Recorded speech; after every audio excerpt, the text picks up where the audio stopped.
That's a beautiful shot of Manitowoc that I took yesterday of some, what are they, Broadwin towers going out of the harbor. It's a very cool shot. So welcome to another episode of Coffee on the Coast Live. We're experimenting with a new platform today, so I appreciate your patience with that. I'm coming here live from our studio in Manitowoc, and joining me today, I've got a couple of very special guests. These ladies here, they're now on the screen, are from R&R Insurance. And I thought we'd bring some insurance professionals on because we're really dealing with some unprecedented times here. And everybody's wondering about insurance, what to do about insurance. What about my medical insurance? What about Medicaid? What about Medicare? What's going on? So we have the professionals. We brought in the ringers. Here they are, Michelle Froelke and Liz Johnson. Good morning, ladies. Morning. Thank you for having us. Good morning. So let's start just talking about this unprecedented, weird time. I'm sure that nobody has experienced it in their lifetime, right? I was talking to my father-in-law the other day, my father and mother-in-law, and I asked him, I said, have you ever experienced anything like this? How would you even describe this time that we're going through? And they've lived through a lot of stuff, right? So the word is weird. It's just kind of a weird time. And, when times are weird, we depend on professionals to give us great information. So let's start with you, Michelle. First of all, let's talk a little bit about R&R Insurance and what you guys are doing during this time. Yeah, R&R Insurance is the largest independently owned insurance agency in Wisconsin. We're headquartered in Waukesha, but I live up here and grew up in Manitowoc, so we expand across the whole state.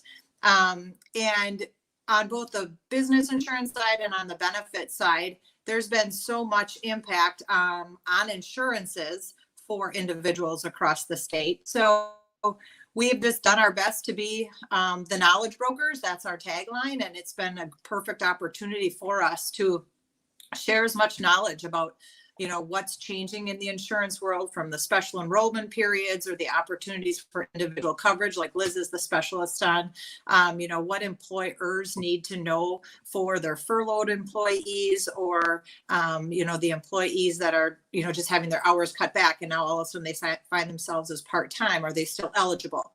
So our goal is really just to educate people and the organizations as much as possible, so they know where to turn. And then, when they have questions, they know that we're the experts. Awesome. And that's a really good transition here. Let's see if this works here. I'm just going to pull up your website. It should be in the top left corner for everybody. And that's what your website is, right? Yeah. Knowledge Broker. Yep. My Knowledge Broker. So, yeah. So Liz, tell us a little bit about what you're dealing with and what you're seeing right now in the insurance world. So a lot of uncertainty in terms of people who are recently have been furloughed or laid off, or those that are anticipating getting furloughed. The big question is, well, what about my health insurance for myself and my family? How is that going to impact our access to care? So my understanding is that Michelle had sent out a piece that we had put together that does outline people's choices if they do experience a loss of coverage. Now, everything that we're going to talk about this morning is if you have had other coverage and have lost that coverage. So your first choice is if you've had coverage through your employer, then you could consider either the COBRA option, and that COBRA is specific to groups with 20 or more employees. If you are employed through a smaller employer, then those rules would be state continuation guidelines. So a little bit different in terms of the rules and regulations that each have to follow. But specific to individual health insurance, that would trigger what we call a special enrollment period, because under the Affordable Care Act, most people call it Obamacare, but under the Affordable Care Act, there are only 2 times that a person can purchase an individual health plan. The first time is during the annual enrollment period, which is in the fall. It's November 1st through December 15th for January 1st effective date. But with a loss of coverage specific to an involuntary loss of coverage from an employer health plan, that triggers a special enrollment period for a person to purchase an individual health plan. You do have 60 days from that loss of coverage to buy a plan. The kicker that a lot of people don't realize that in the individual market, there's a hard deadline in terms of being able to secure a first of the following month effective date. And that deadline is the 15th of the month. So let me just give you an example. If I lost my coverage, or say my job ended February 10th, well, I would have until February 15th in order to enroll in a plan for an individual health plan effective March 1st. However, if you're in a situation where your job and your coverage ends February 23rd, well, because you're after the 15th of that month, the effective date of your coverage is actually delayed an extra month. So the effective date would be April 1st. And I have argued the point with DHS, the Department of Health and Human Services, in terms of a lot of people, you can't control when you lose that coverage, but it is a firm deadline. So just know that there could be a time where you may not necessarily have insurance. Having said that, with COBRA guidelines, you do have a 60-day election period. So you do have that kind of in your back pocket. So we that's work a lot. with people a lot in like coordinating the enrollment and the effective date for people. Boy, that's a lot to digest. And that's can I interrupt you for a second, Liz? Because that's a lot right there. Yeah, I just want to go over that again about the active coverage, because it's very difficult for people to remember those dates, and then all of a sudden on that 6th day, they're like, oh man, I don't have that coverage, or I don't, all of a sudden my insurance. So let's go over that really quickly once again. I just want to make sure people out there understand what's happening, because that's a real, I think that cutoff is a real problem for some people. So can you just cover that once again? Say that one more time. Yep. Because it does pose a problem for a lot of people. So the 15th of the month is that firm deadline. So if you apply either the 1st through the 15th of that month, then the effective date is the 1st of the following month. But if you apply from the 16th through the end of the month, the effective date is the 1st of the second following month.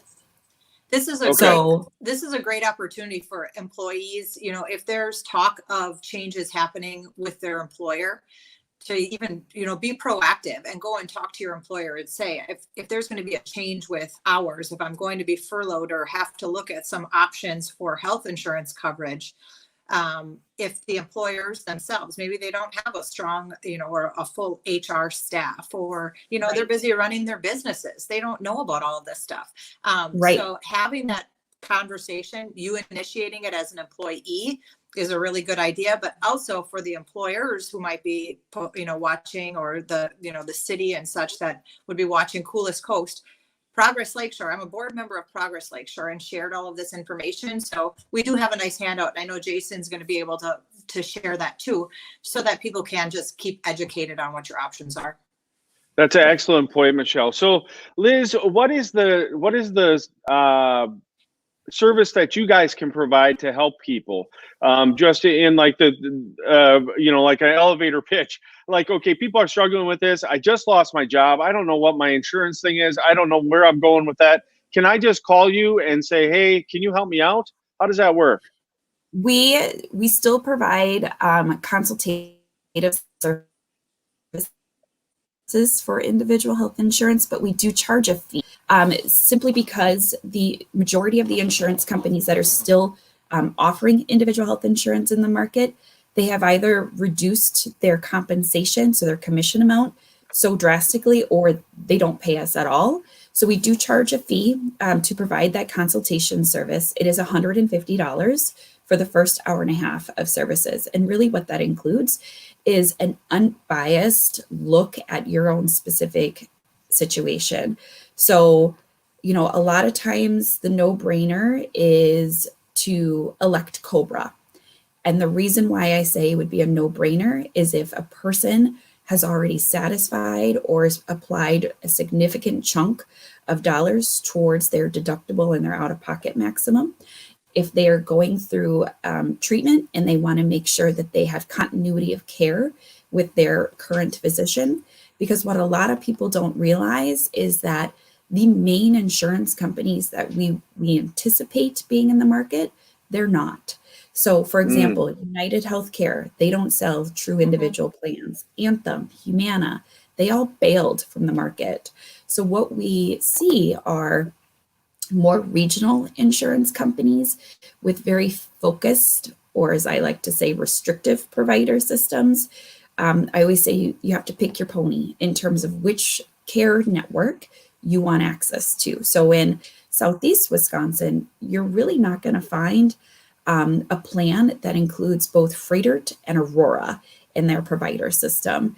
A lot of times we work with people, say it's a husband and wife situation where the husband needs access to Froelke, but the wife needs access to Aurora. Well, in that situation, sign up for different plans. That way you do have continuity of care.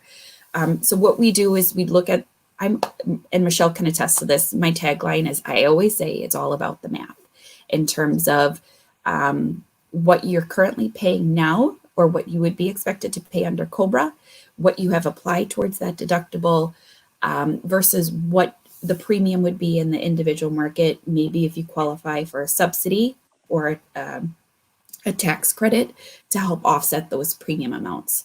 Now, that brings us to a good point in terms of that subsidization from the federal government.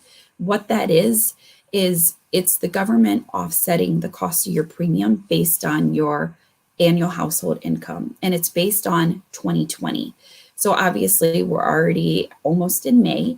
So what they would do is if you're furloughed, they're going to have you estimate what your income has already been for since January 1st and what your projected income is going to be through the course of the year. The kicker is that a lot of times none of us have a crystal ball, right? We have no idea what our income is going to look like in the future, especially if you are lucky enough that you are picked up again or reemployed by your employer. So it's truly an estimation. What happens though is if there is a change in income or a change in your situation, you are required to notify the marketplace within 30 days of a change in income. That way they can adjust that subsidy. However, I always say that the government always has a way to get even, Steven, right? They're going to figure out what is going to be owed back to them. So I always say that whenever you file your taxes for the 2020 calendar year, you're going to report your income, and then they're going to see what you actually estimated it on the marketplace application. And they're going to figure out, okay, did we overpay on your subsidy or did we underpay? If it's an underpay situation, they're going to tack on what they should have paid onto your return. If they overpaid, they're going to take that, they're going to withhold it from your tax return. Sure. Does that make sense? Yeah, it does make sense. Wow, that's a lot. That's a lot. You know, and for somebody like me who's not a mathlete, it's hard for me to sift through some of that stuff. So I definitely need to call somebody. Michelle, are you guys seeing a lot of people that are in a confused state at the agency over there and that are like, I don't know what to do now, or what's the situation with R&R? Whoops, I think she bounced out. There she go. You're back. So yeah, what's happening at R&R with the situation right now? I don't know if anybody's talking right now or not. I can't hear anything. Oh, I'm sorry. Well, I was just trying to ask you a question. Are you there? All right, we got a little technical difficulties with Michelle. That's cool. Anyway, the situation at R&R, Liz, what do you think the future is with insurance now with this new normal? I mean, are you going to see kind of like this rubber band effect with the people going out and going in? I think we just lost Michelle permanently there, but it is. So anyway, you know what I'm trying to say? Like people getting off plans and then going on plans, and this rubber banding, it's going to be pretty volatile for a while, huh? It may be. What I likened this situation to in terms of the insurance aspect of it, because obviously none of us have gone through a worldwide pandemic. But what I like in the situation too is the recession in 2008. So what we saw in 2008 was we still maintained the majority of our group customers, but really what happened was obviously those group customers had to reduce their workforce. So the workforce essentially came over to my side of the world in the individual insurance market. But then when the economy bounced back, then we saw a reduction in my book of business going back over to the group side of things.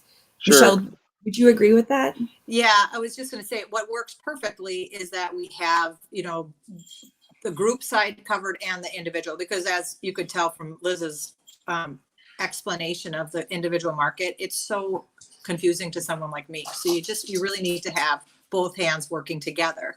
And what we've also found though is our partners are really asking us for advice on all kinds of things that are related to the Families First Coronavirus Relief Act and the CARES Act and things like that. So they're looking at us more than just the insurance piece, but everything that kind of goes along with it because of all these changes because of coronavirus.